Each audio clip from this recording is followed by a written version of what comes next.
حضرت علی رضی اللہ تعالی عنہ نے فرمایا، دشمن ایک بھی بہت ہے اور دوست زیادہ بھی تھوڑے ہیں۔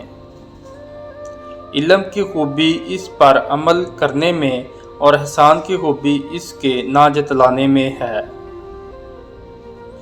لوگوں کو طلب علم میں صرف اس وجہ سے بے رغبتی پیدا ہو گئی ہے کہ بہت سے عالم ایسے نظر آتے ہیں جو کہ اپنے علم پر عمل کم کرتے ہیں۔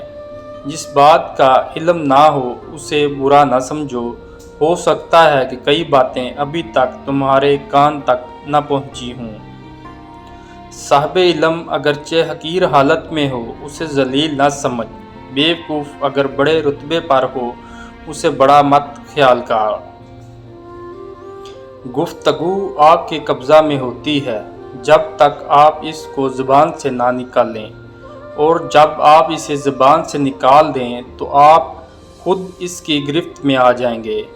اس لیے تم اپنی زبان اس طرح محفوظ کر کے رکھو جس طرح اپنے سونے چاندی کو محفوظ کر کے رکھتے ہو، اس لیے کہ بہت سے کلمات اس طرح کے ہوتے ہیں کہ نعمت کو سلب کر لیتے ہیں۔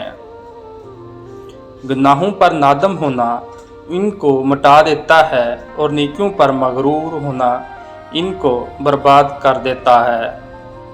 جو شخص کسی ایسے شخص کے ساتھ نیکی کرتا ہے جو اس کے قابل نہ ہو، وہ اپنی نیکی پر ظلم کرتا ہے۔